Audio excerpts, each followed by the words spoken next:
Entonces recién decíamos que, habían mecanismos de regulación de las enzimas, ¿cierto? Que eran de lo que llamábamos de retroalimentación, ¿cierto?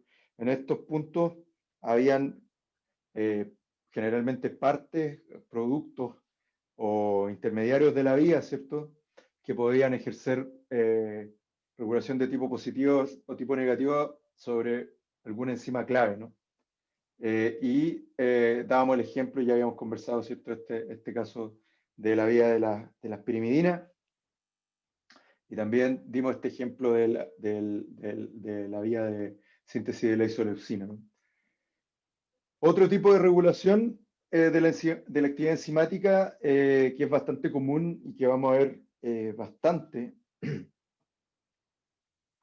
es el tipo de modificación postproduccional dependiente de modificaciones covalentes, ¿cierto? Y particularmente las que nos van a importar son las reversibles. Este tipo de modificaciones generalmente responden a estímulos, ¿cierto? Como por ejemplo, como está aquí, ¿cierto? Una hormona, ¿cierto? Que obviamente la célula transduce su señal a través de toda una cascada después de la recepción en el receptor, ¿sí? Y que generalmente implica una enzima que lo que hace es transferir de manera covalente, como dice su nombre, a la enzima a la cual va a regular. Estas modificaciones pueden tanto activar o aumentar la actividad en realidad, o disminuir la actividad de la enzima blanco, ¿sí? Entonces, de esta manera, obviamente siempre cuando hay una enzima de ida, hay una enzima de vuelta, y eso es lo que hace que sean reversibles y hacen las veces de switch, ¿cierto?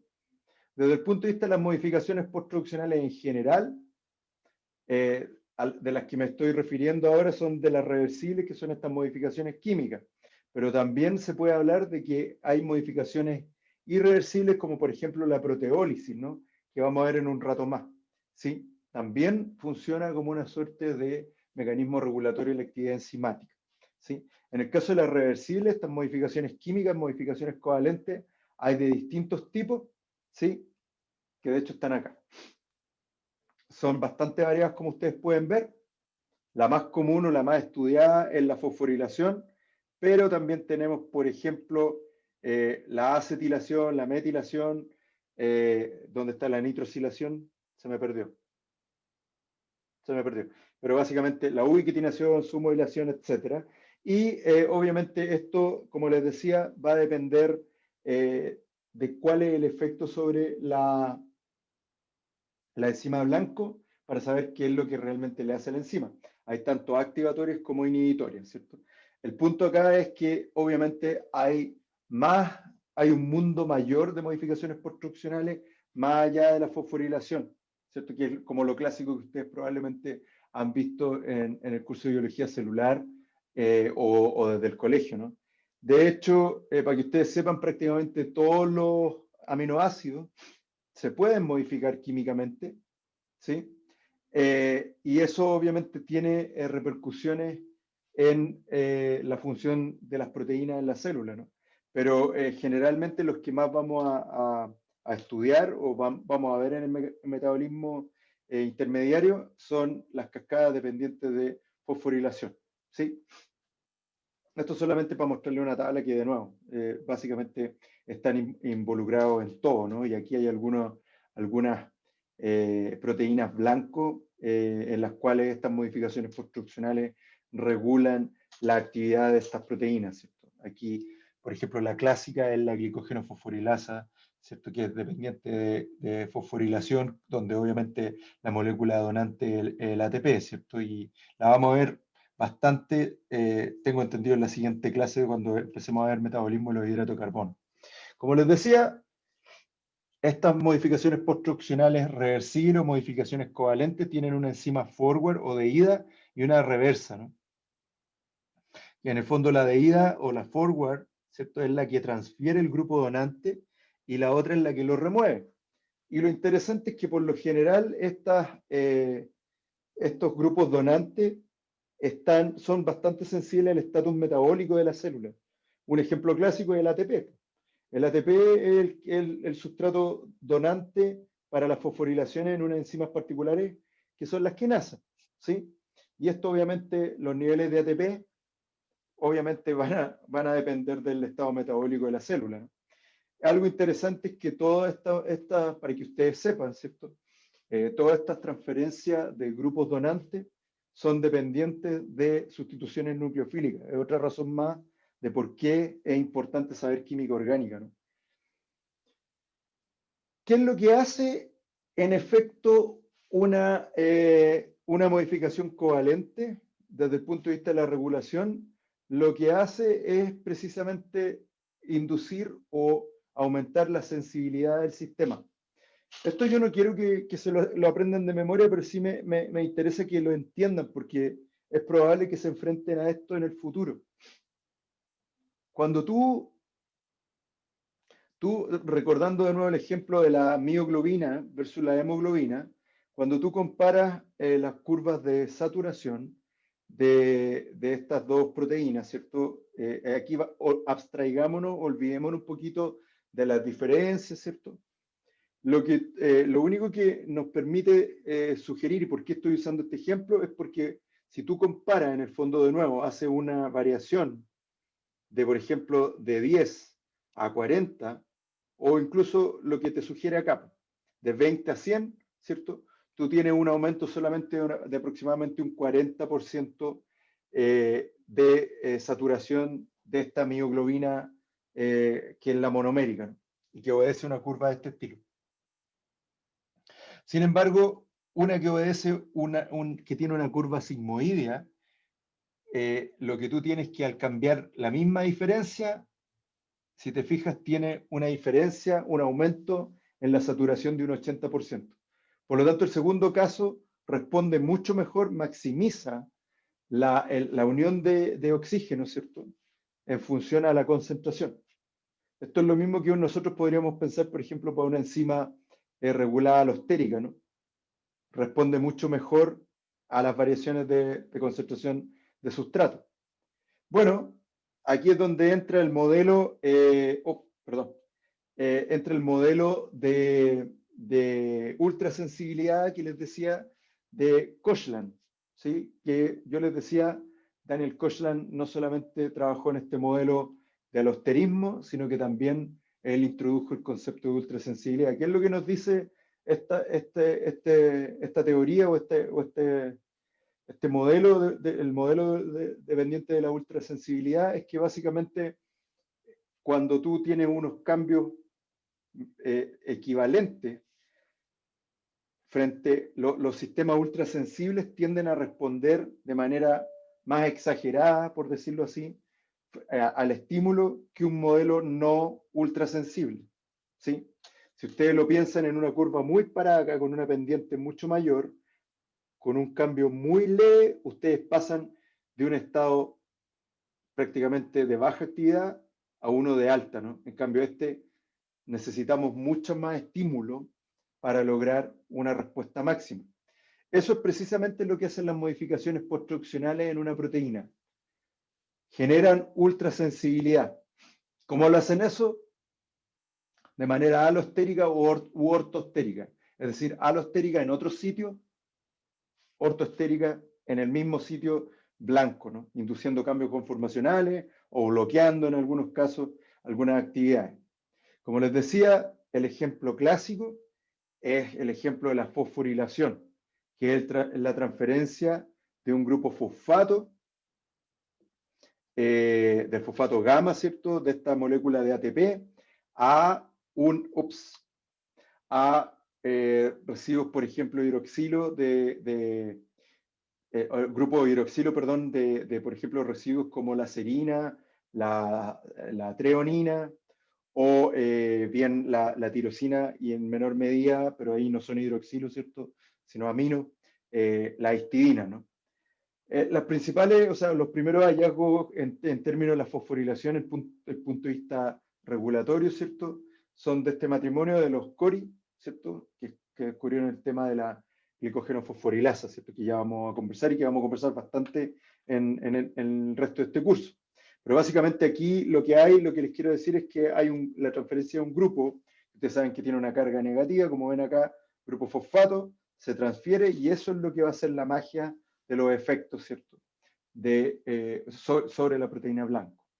Como les decía, en toda modificación post-opcional reversible hay una enzima forward y una enzima reverse, ¿sí? En este caso son las llamadas quinasas, las que fosforilan, y las fosfatasas, las que desfosforilan, las que remueven los fosfatos. Entonces hay una conversación permanente entre la actividad de las quinasas y de fosfatasas, ¿cierto? Para regular tal o cual enzima, ¿sí? Esto en rigor es solamente para que ustedes piensen, ya que hemos conversado. Sí, dígame. En la diapositiva anterior, Sí. el estímulo sería la enzima serina, lo que está a la izquierda. No, ese es el blanco.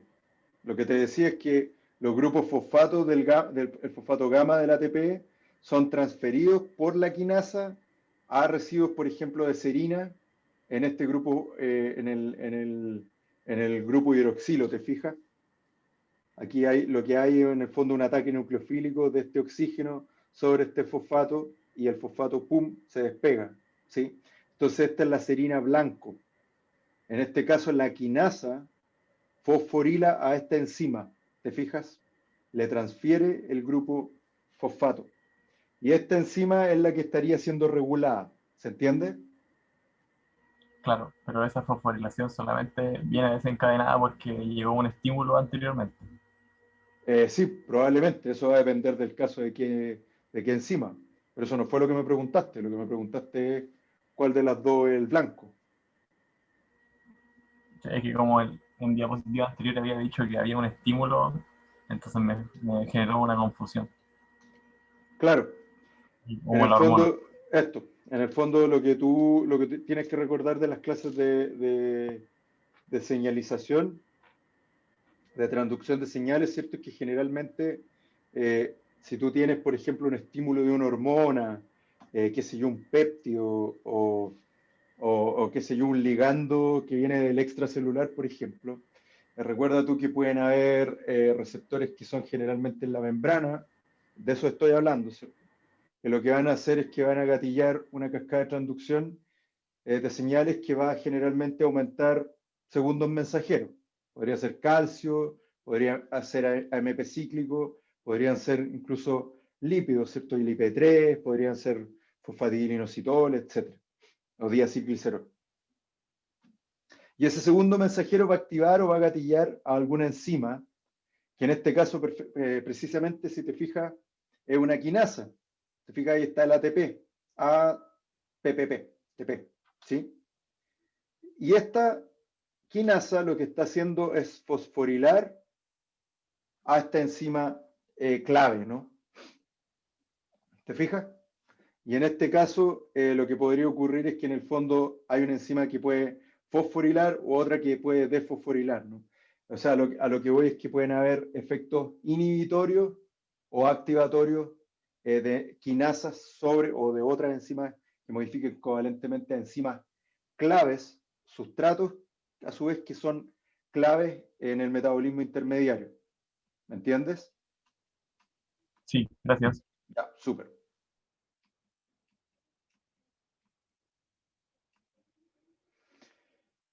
Bueno, sí, solamente esto para que se acostumbren, ¿cierto?, a ver cómo se ve desde el punto de vista de la ley de velocidad, cómo uno podría estimar la velocidad de catálisis de la fosforilación de un sitio, ojo, no de una proteína completa, de un sitio. Entonces, por ejemplo, si tenemos un sitio X, que va a ser, por ejemplo, en este caso, fosforilado por una quinasa y desfosforilado por una fosfatasa, obviamente los niveles en esta célula, la velocidad de fosforilación o del cambio de la fosforilación en ese sitio va a depender de la actividad de la quinasa, la CACAT, en el fondo, la constante catalítica de la quinasa, ¿cierto? Por la disponibilidad de los sitios libres, pues, de X, ¿cierto? Que en el fondo va a ser los sitios totales fosforilables, menos los que ya están fosforilados. Los que están fosforilados no se pueden volver a fosforilar. Y eso menos la ley de velocidad que depende de la desfosforilación, que coordina la desfosforilación, ¿no? Que depende en el fondo de la constante esta, que va hacia allá, ¿no? Que en el fondo la constante catalítica, el número de recambio de la fosfatasa que va a estar haciendo esta pega por los sitios fosforilados, ¿sí? Pero solamente para que se acostumbre. Entonces lo que recién yo les decía es que mientras más para esta curva, es más ultrasensible el sitio, o sea, el sistema, ¿no? Lo que estoy diciendo es que, por ejemplo, para la actividad de una enzima o de una proteína, lo que ustedes quieran, ¿cierto? Que tiene, por ejemplo, una conducta de este estilo en función a la respuesta, graficando la respuesta en función del estímulo, de un estímulo X, no sabemos. Puede ser una hormona, puede ser un segundo mensajero, no lo sé, ¿cierto? Este sistema no es ultrasensible, se fijan, tengo que cambiar de acá a acá casi para llegar a una respuesta de 0 a máxima. En cambio, miren el que tiene n igual 5, que en el fondo este es el número, esta es la gráfica de Hill, ¿no? La ecuación de Hill. Pero fíjense, yo me muevo de acá a acá, solo en este pedacito, y ya llego de 0 a máximo, ¿sí? Ese n, de nuevo, no significa el número de sitios, sino que significa, mientras más sitios yo tenga, más ultrasensible se hace esta dinámica. Entonces, mientras yo más sitios de fosforilación o de regulación por modificaciones covalentes tenga, más ultrasensible va a ser el sistema.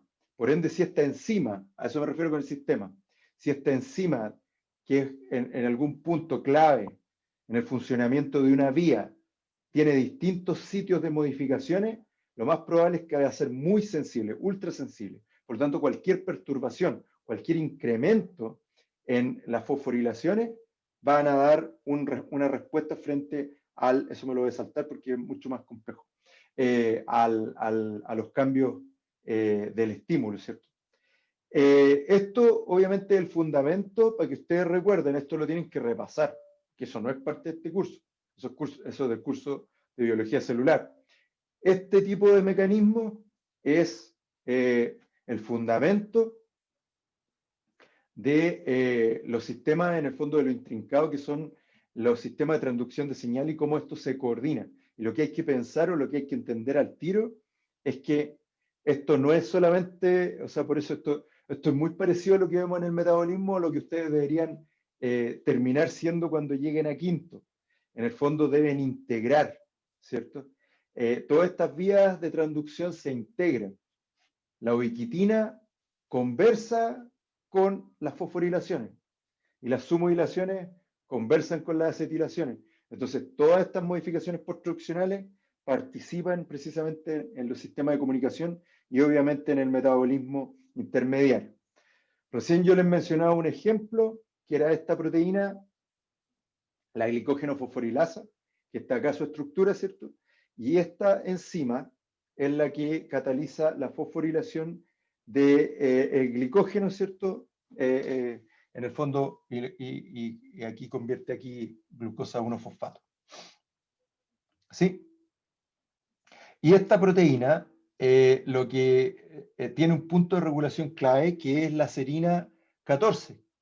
¿Sí?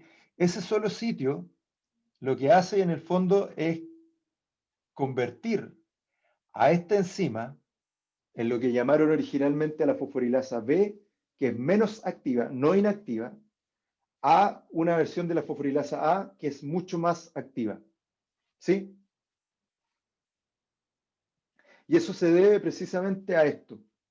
Si ustedes se fijan, es muy leve el cambio, pero si se fijan, aquí está el lazo que está fosforilado y aquí está el estado tense y el estado relajado. Ahí está fosforilada la serina 14.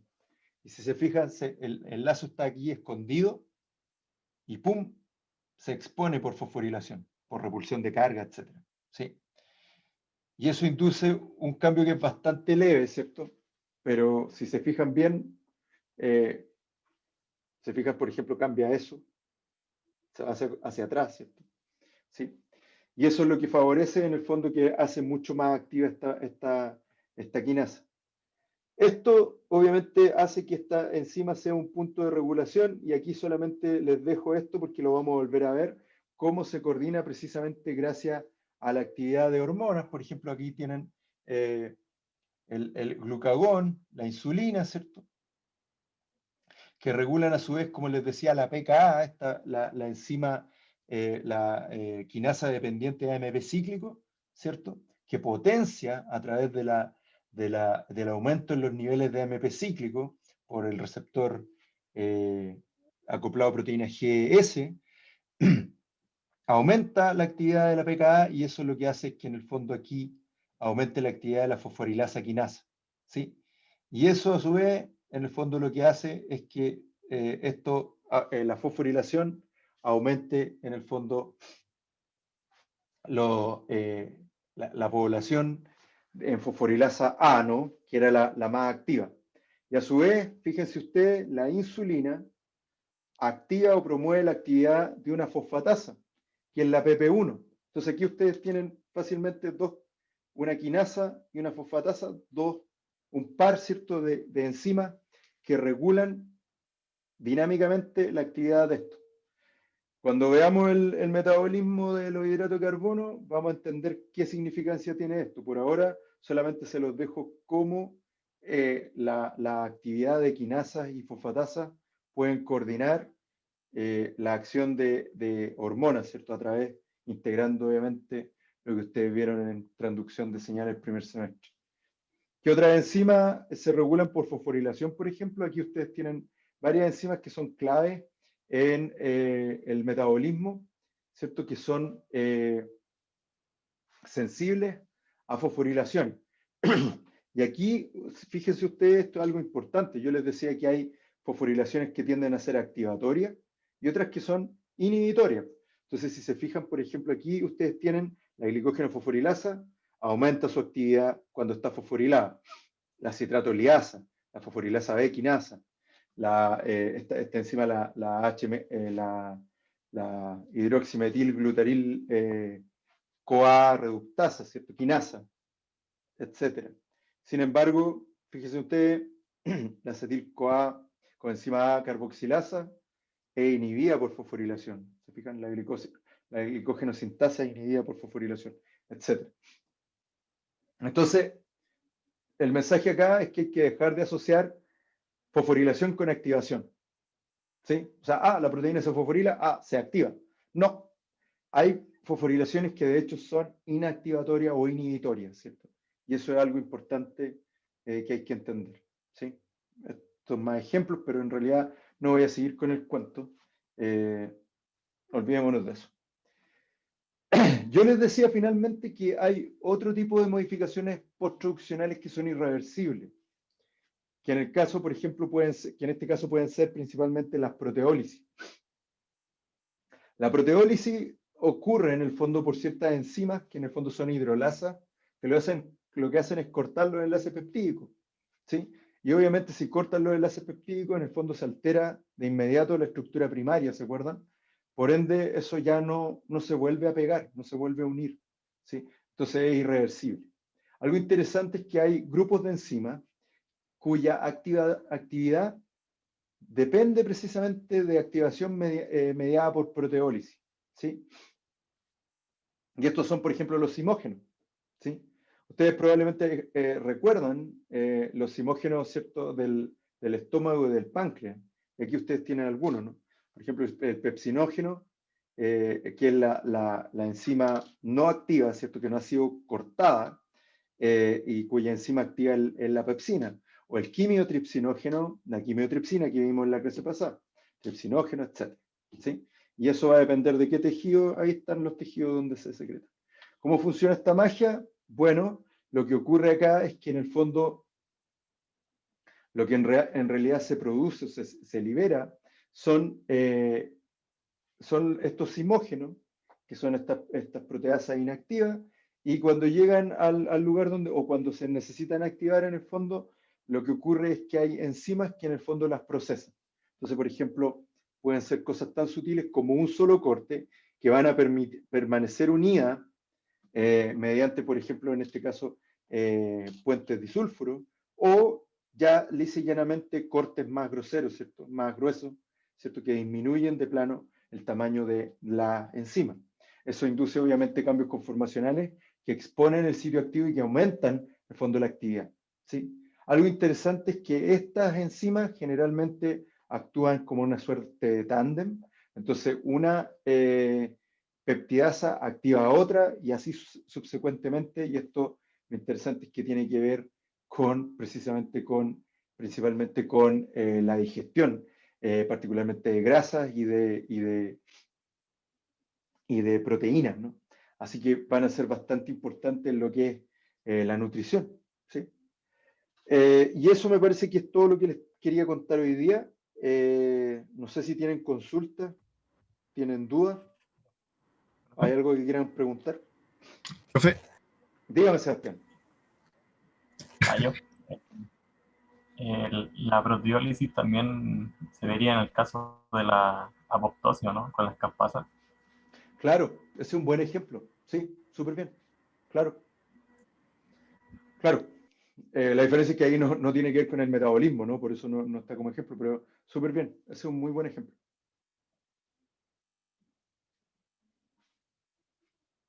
profe, ¿la proteólisis se podría como reparar en laboratorio? ¿Cómo reparar? O sea, estaba diciendo que se cortan los enlaces peptídicos y la proteína no Claro, se puede... Pegarla. claro. Ah, pegarla. Sí, pues pero, a ver, pero pensemos, la clase pasada hablábamos un poquito de eso, ¿no? Hablábamos eh, quiénes eran los encargados de hacer los enlaces peptídicos, ¿te acuerdas? ¿Quiénes en el fondo catalizaban esto en las células? Los ribosomas, por cierto. ¿Sí o Sí, no? Entonces, o sea, piensa en el costo energético que es, o sea, de plano la célula lo que hace es, en el fondo, si esto estuviera dentro de una célula, lo que hace en el fondo, si hay proteínas que están truncas o rotas o mal plegadas, las mata. Es más barato termodinámicamente sintetizar de nuevo. Entonces, esta enzima, en el fondo, no tiene sentido. Eh, sí, no hay sistema de reparación de proteínas, no hay sistema de reparación, salvo el sistema redox, pero para reconstituir el enlace peptídico, no que yo sepa. No sé si tú sabes, Marcelo. No, que yo sepa, o sea, si tú dejas 2 aminoácidos en un tubo de ensayo, lo más probable es que se termine, bueno, si lo deja a 4 grados, por ejemplo, jamás va a formar una proteína, Claro, o a 37 grados. De hecho, está desfavorecido energéticamente. claro, La reacción de formación del enlace peptídico, estamos hablando de 2 aminoácidos solitos, es absolutamente endergónica. Por lo tanto, tú necesitas meterle energía desde afuera. exacto, ¿Y quién hace eso? El sistema de síntesis de proteínas. claro, los ribosomas. Los ribosomas. Pero de reparación no hay. O sea, eso es lo que yo sé, por lo menos. De hecho, bueno, ya que estamos hablando cosas un poco, porque es una pregunta como, está buena, pero es más general. De hecho, las bacterias, por ejemplo, tienen unos sistemas que no son de ruptura, o sea, porque ruptura, efectivamente, una proteína se puede romper en la célula, pues. Pero como te digo, Hidrólisis. esas proteínas, claro, por hidrólisis, por hidrolasa, por ejemplo, pero esas proteínas se van a degradación. Pero, por ejemplo, en el caso cuando hay en algunas bacterias, cuando, cuando sintetizan mal unos RNA, o por ejemplo, cuando tienen ruptura, que también pasa, de RNA mensajero, y está corto, trunco, el sistema lo que lee, porque obviamente, acuérdate, si se acuerdan ustedes, el sistema de la traducción en procarionte es cotranscripcional. O sea, se va transcribiendo el mensajero y pum, pum, pum, se van colgando los ribosomas y empiezan a traducir. Entonces, hay sistemas que las bacterias tienen de seguridad, porque el problema es que como va cotranscripcional, si es que la traducción se tranca, se para, separa todo el sistema. Entonces, en el fondo, se quedan estancados los ribosomas, se quedan colgando. Entonces, lo que tiene hay bacterias que lo que tienen es que en el fondo meten, por ejemplo, unas cosas raras, que son unos como tRNA que terminan en un mensajero. Entonces, al final, se cuelgan de ahí y en el fondo traducen una secuencia estándar que generalmente son puras serinas, y eso las bacterias lo reconocen como señal de degradación. Entonces, matan esa proteína. Claro, la ventaja es que todas las proteínas, acuérdense ustedes que cuando el proteosoma o lo equivalente de todas estas chaperonas que tienden a tener en bacterias tienen actividad proteasa, las LPX y todas esas cuestiones, acuérdense ustedes que en el fondo lo que se está liberando son aminoácidos, y los aminoácidos se reciclan, o sea, no se pierden, se vuelven a utilizar. Lo que se pierde es la energía que se invirtió en la síntesis, eso sí, pero todo se recicla, no se degrada ahí. Se degrada solo la proteína. Ya, profe, muchas gracias. ¿Algo más? ¿Más preguntas? ¿Me podría repetir lo que era el simógeno? ¿Simógeno? El simógeno son básicamente estas enzimas inactivas que tienen que ser susceptibles a digestión proteolítica para ser activadas. Por ejemplo, el tripsinógeno, ¿cierto? Son enzimas inactivas que cuando son cortadas, ¡pum!, se activan.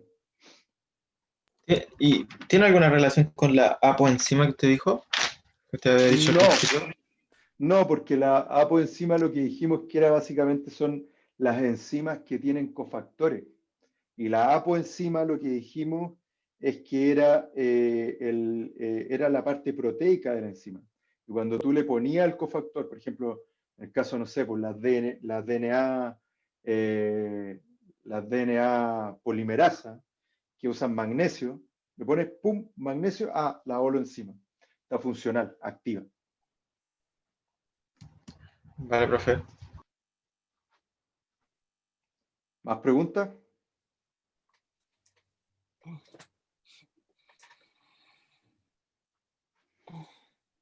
Súper. Estamos entonces. ¿Seguro? ¿No hay más preguntas? Yo quería hacer un pequeño comentario, Súper. chiquillo. Lo que les dijo el profesor de que hay conceptos básicos, no se trata de que vuelvan a estudiarse toda la biología de nuevo, hay conceptos básicos que son importantes. A mí me ha pasado muchas veces ya, primer seminario, hacemos la clase de actividad enzimática y hablamos de la regulación y resulta que, ¿qué es lo que es represión? ¿Qué es lo que es inducción? Y no les miento, hubo un año que nadie fue capaz de responder eso. Se supone que ustedes lo vieron en biología. Por lo tanto, yo les pediría que repasen un poco esos conceptos. Son cosas bastante simples de llegar y mirar. No se trata de que se lean un tratado de síntesis de proteínas nuevamente o de síntesis de RNA mensajero, pero tienen que conocer estos términos porque se usan mucho. Entonces, sobre todo la carrera de ustedes, la carrera de ustedes es muy integrativa. Se parece mucho a la carrera de bioquímica, por ejemplo. Bueno, de hecho, hay muchos aspectos del campo donde hay superposición. El campo laboral, me refiero, fuera de la universidad.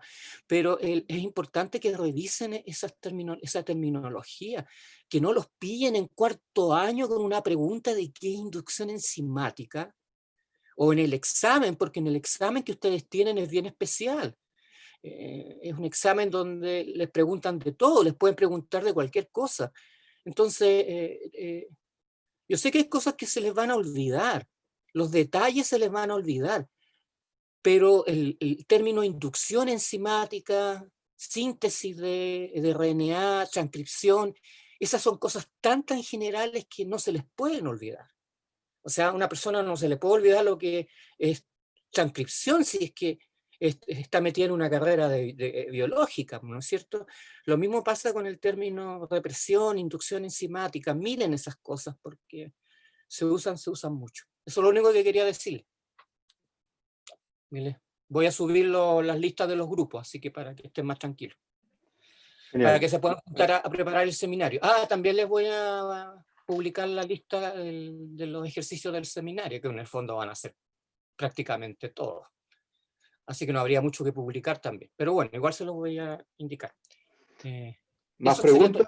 ¿Sí? ¿Más preguntas o estamos? ¿Tienen más preguntas?